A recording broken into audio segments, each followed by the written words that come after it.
Hello viewers.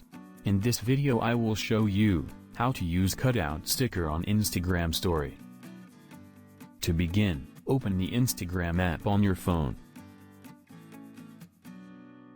Tap on your story from the top left corner to create a new Instagram story.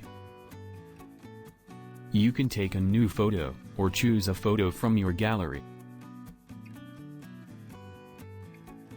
Now tap the sticker icon at the top.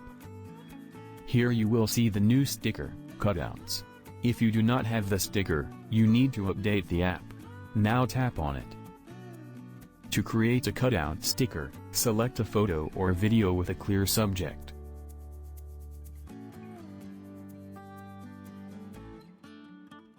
The object has been selected. If you don't like this, you can select manually. Now tap on the subject to select. When you are satisfied, tap Use Sticker.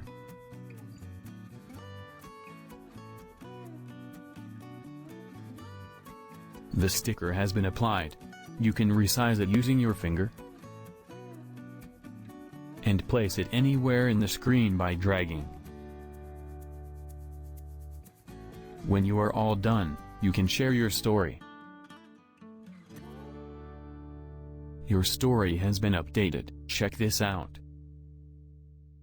So in this way, you can use cutout sticker on Instagram story.